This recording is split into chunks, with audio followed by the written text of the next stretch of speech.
ये वह समय था जब जादू सिर्फ किताबी नहीं बल्कि असल जिंदगी में भी होता था। कई साल पहले एक ठंडे इलाके से एक कहानी जन्मी।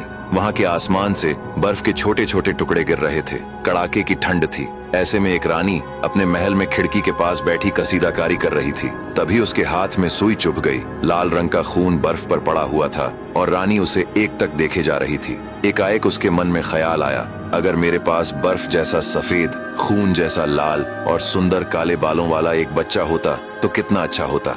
इस घटना के कुछ दिनों बाद ही उसने एक बेटी को जन्म दिया। लेकिन राजकुमारी के पैदा होने के बाद रानी चल बसी। एक साल बाद राजा ने दूसरी शादी कर ली। उसकी दूसरी रानी बहुत सुंदर थी, पर वह बहुत घमंडी और सबसे जलने वाली थी।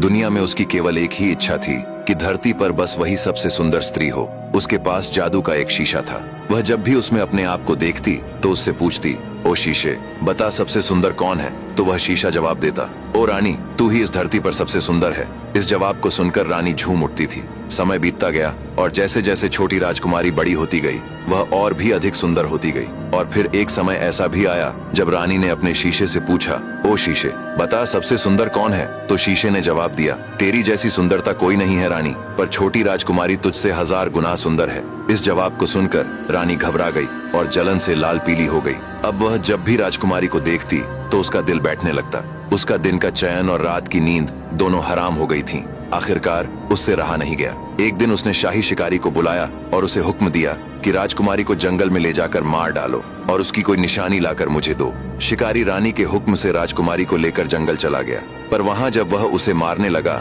तो राजकुमारी डर के मारे रो पड़ी और बोली, ओ शिकारी, तुम मुझे छोड़ दो, मुझे मत मारो। अगर तुम मुझे छोड़ दोगे तो मैं यहाँ से बहुत दूर चली जाऊंगी और फिर कभी इधर नहीं आऊंगी। उसकी यह प्रार्थना सुनकर शिकारी का दिल पसीज गया। उसने कहा, ठीक है राजकुमारी, मैं तुम्हें छोड़ देता हूँ, पर तुम तुरंत ही यहाँ से कहीं दूर भाग जाओ और फिर इधर कभी मत आना। राजकुमारी ये सुनकर चली गई और वह शिकारी रानी के लिए राजकुमारी के मारे जाने की निशानी के तौर पर एक जंगली सुअर का दिल निकाल कर ले गया। उस बेरहम रानी ने उस सुअर के दिल को राजकुमारी का दिल समझ लिया और रसोइये से उसे पकवाकर खूब चटखारे लेकर खाया। इधर राजकुमारी दुख से टूटी हुई कई दिनों तक भूखी प्यासी भटकती रही। तभी रास्ते में उसे एक नौजवान मिला जो एक भेड़ लेकर जा रहा था। सुंदर राजकुमारी को देखकर उसने पूछा, हे राज सुंदरी, आप कौन हैं और कहाँ जा रही हैं? राजकुमारी ने रोते हुए उसे अपनी सारी कहानी सुनाई। नौजवान ने कहा, अगर आप मेरे घर चलें तो आपको रहने और खाने की कोई तकलीफ नहीं होगी। मजबूरी में राजकुमारी उसके साथ चली गई।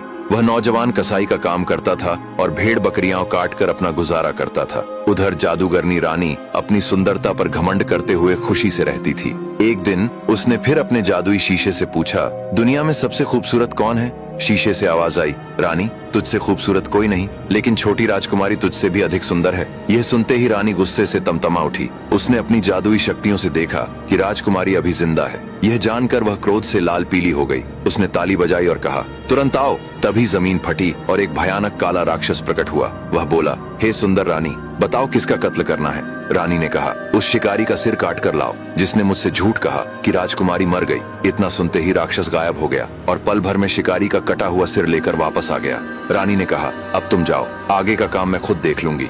इसके बाद रानी ने अपना वेश बदल लिया और उस राज्य में पहुंची जहां वह नौजवान कसाई रहता था। उसने उसकी दुकान से मांस खरीदा और चली गई। अगले दिन वह फिर दुकान पर आई और जोर जोर से रोने लगी। उसकी आवाज सुनकर आसपास के लोग इकट्ठा हो गए। वह रोते हुए बोली, इस कसाई ने मुझे इंसानी मांस दिया है। ये भेड़ बकरियां नहीं काटता बल्कि इंसानों को मारता है। ये सुनकर सब लोग हैरान रह गए। थोड़ी ही देर में वहां कोतवाल भी आ पहुंचा। जब दुकान की तलाशी ली गई तो जादूगरनी ने अपने जादू से कटे हुए बकरे के मांस को इंसानी मांस में बदल दिया। यह देखकर कोतवाल क्रोधित हो गया और नौजवान को गिरफ्तार कर लिया। इसके बाद जादूगरनी एक बुढ़िया का भेष बदलकर उस नौजवान के घर पहुंची जहां राजकुमारी रह रही थी। उसने अपनी शक्तियों से बहुत सुंदर सुंदर सेब बनाए जिनमें विष मिला हुआ था। वह द्वार पर पहुंचकर आवाज लगाने लगी।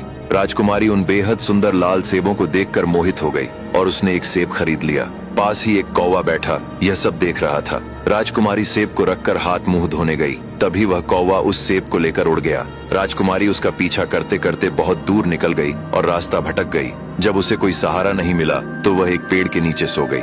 मध्य रात्रि हुई तो उसके पास एक एल्फ आई जो बहुत ही सुंदर थी। उसने कहा, हे सुंदर राजकुमारी, तुम इस सुनसान जंगल में क्या कर रही हो? चलो मेरे घर चलो। राजकुमारी उसके साथ चल दी। वहाँ पहुंचकर एल्फ्स ने उसे तरह तरह के भोजन खिलाए। जब दोनों शांति से बैठी तो एल्फ्स ने उसे बताया कि जादूगरनी रानी उसे मारने के लिए यहाँ आ गई है, इसलिए उसे सावधान रहना। जब भी मैं घर में न रहूं, तुम किसी अनजान को घर में मत आने देना और न ही बाहर जाना। इधर रानी यह सोचकर खुश हो रही थी कि राजकुमारी जहरीला सेब खाकर मर गई होगी। कुछ दिन बाद उसने फिर जादुई शीशे से पूछा तो उसने कहा कि सबसे सुंदर अब भी वही छोटी राजकुमारी है। यह सुनकर रानी का खून सूख गया।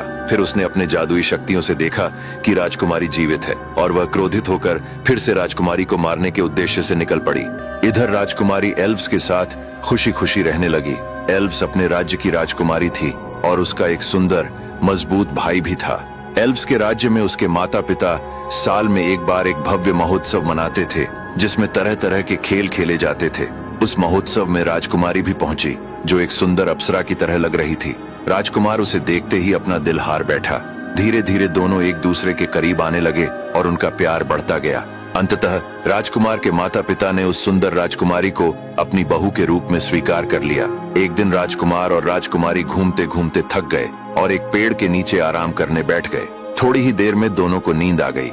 इधर जादूगरनी रानी भी राजकुमारी को ढूंढते ढूंढते वहां आ पहुंची और उसे अच्छा मौका मिल गया। उसने सोती हुई राजकुमारी को उठा लिया और उसे एक पहाड़ की चोटी पर ले गई। जब राजकुमारी की आंख खुली तो सामने दुष्ट रानी को देखकर वह डर गई। रानी गुस्से में बोली, हे अभागी, मैंने तुझे मारने की कई बार कोशिश की, पर हर बार तू बच गई, लेकिन आज नहीं बचेगी। इतना कहकर उसने अपनी सवारी से कहा, अपने असली रूप में आ जाओ। देखते ही देखते वह एक भयानक दानव में बदल गया और दांत पीसते हुए राजकुमारी की ओर बढ़ने लगा। इधर जब राजकुमार की आंख खुली तो वह यह देखकर हैरान रह गया कि राजकुमारी वहां नहीं है। वह इधर उधर उसे ढूंढने लगा, लेकिन जब उसका कहीं पता नहीं चला तो वह दुखी होकर बैठ गया। तभी वहां से एक डाकिनी गुजर रही थी। उसने राजकुमार की उदासी का कारण पूछा। राजकुमार ने उसे सारी बात बता दी। डाकिनी ने कहा, हाँ, मैंने एक सुंदर राजकुमारी को देखा है, जिसे एक जादूगरनी 7वें पहाड़ की चोटी पर ले जा रही थी। ये सुनते ही राजकुमार तुरंत वहां की ओर चल पड़ा। वहां पहुंचकर उसने देखा कि एक विशाल दानव बड़ी तलवार लिए राजकुमारी को मारने के लिए तैयार खड़ा है। तुरंत राजकुमार ने अपनी तलवार निकाली और जमीन पर जोर से पटकी। जमीन फट गई और उसने पुकारा, सैनिकों, बाहर आओ। तभी वहां से जिन्हों की एक विशाल सेना बाहर आ गई। इतनी बड़ी सेना देखकर जादूगरनी डरकर भागने लगी, लेकिन जिन्होंने उसे घेर लिया और बंदी बना लिया और राजकुमार उस दानव से भिड़ गया। उसने ऐसा जोरदार वार किया कि दानव का सिर धड़ से अलग हो गया। जादूगरनी को पकड़कर काल कोठरी में डाल दिया गया। इसके बाद राजकुमार और राजकुमारी सुखपूर्वक जीवन बिताने लगे और खुशी से रहने लगे। तो दोस्तों, आपको यह कहानी कैसी लगी? ऐसी ही और कहानियां सुनने के लिए हमारे साथ जुड़े रहिए।